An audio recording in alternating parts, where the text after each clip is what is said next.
Не съм си мислил, че някога ще кажа това, но в Майами ние спечелихме 14 милиона и 140 хиляди. Това е след разпродажбата на 1965 билета, най-продаваното събитие на стадиона. И ние сме счупили нашия собствен рекорд. Това е също и четвъртият най-продаван ивент в историята на UFC. Битката на вечерта, Дъстин и Бенуа. Участието вечерта в мили, както и по 50 хиляди долара на всеки, който приключи боя предварително, с изключение на Дъстин, тъй като той взе боя на вечерта. Какво ще кажеш за изявата на Шон Омейли? Той не успя да финишира в Чита, но победи уверено, чете в болницата. И аз не смятам, че някой ще може да убие Чита Вера с челюстта на този момче. Таково не съм виждал още. Проглътна 2 колена и цялата вечер приемаше удари от Шон. И всички знаем силата, която притежава Омейли. Той погълна всички удари, включително крака в корпуса, и след това ги отстрани. Чита Вера е един от най-силните бойци, които съм виждал. Колко далече е от Конър Макгрегор, трудно ги сравняваме. Конър е изключителен боец.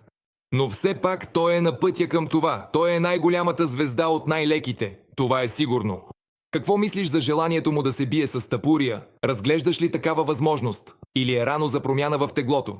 Още не е вторник. Така във вторник ще говорим. Не съм сигурен за промяната на теглото. Знаете ли как се отнасям към това? Дори Тапурия не каза, че иска да се бие с някой от своята категория, когато взе колана. Това е някакво безумие. Искам също да говоря за Дъстин Порие. Той ще влезе в залата на славата. Той е легенда. Взех боята вечерта. Какво мислиш за неговото изявление и кариерата му в момента? Това са битки, за които говориш. Опитвам се да разбера как да се изразя. Битката, която той днес прие срещу Бенуа, когато всички разбраха за това, започнаха да говорят у. Това е лоша битка за Парио. И така нататък. След това излезе Пари и каза, ще го направя. Толкова гадно нещо те прави легенда. Това са легендарни битки, когато се изправяш срещу момче, което е истински дивак, и той изглежда така, сякаш няма да успееш да победиш. Хората не вярват в твоята победа. И след това излизаш и печелиш, още и по такъв начин, по който Пари победи. Много от такива бойци стават много успешни. В миналото имаше множество примери за това. Те искат да ме видят загубил или да ме изгонят. Чух глупост от човек, за когото не искам да говоря. Не ние решаваме дали ще победиш. Това го правиш ти. Опитваме се да организираме най-добрите UFC битки с огромни звезди. Всеки седмица провеждат се легендарни срещи.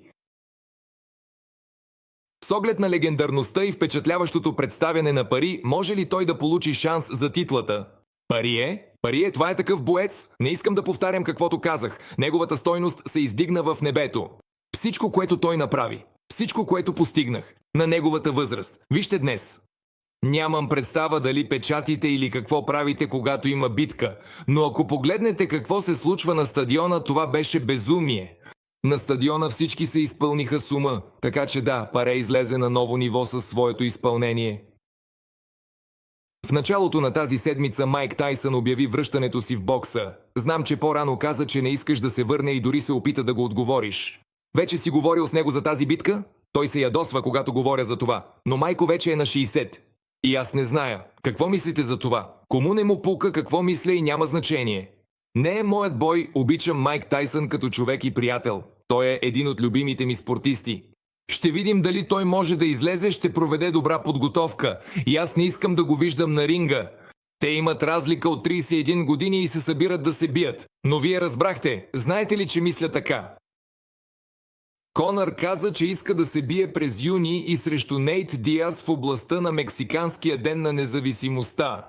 Някой от тях ти е интересен? Но в мексиканската сфера за Деня на независимостта бих отишъл. А Нейт? Той е интересен, така че няма да се откажеш. Не, няма да се занимавам с това. Гледал ли си бой Нганно и Джошуа? Не гледах. Не гледах ли? Не гледах ли? Видях резници в социалните мрежи. Какво ще кажеш за нокаута, в който изпратиха Франсис? В какъв план? Какво трябва да кажа? Хората смятат, че това е един от най-жестоките нокаути в историята на бокса. Да, добре, ако говорим за битката с Фюри, ако Фюри се подготвяше за битката и след това излязал толкова лошо, оказа се, че той се позволил да бъде изяден от Нганно, същото можеше да се случи и с Джошуа. Вие отлично знаете моите отношения относно преминаването на бойците в боксовия свят, защото те завършват точно така. Бенуа доказа, че заслужава да бъде в топа. Ще се бие ли той с най-добрите в категорията? Да, той е един от най-добрите. Слушай, Парие, в началото на конференцията говорих за него. Парио отново излязал легендарно и се издигна на ново ниво. И Парие е един от най-добрите бойци в света. Статусът на Бенуа не е пострадал. Той е сред тези, които трябва да се качат на кон и да се върнат към победите. Той ще се научи.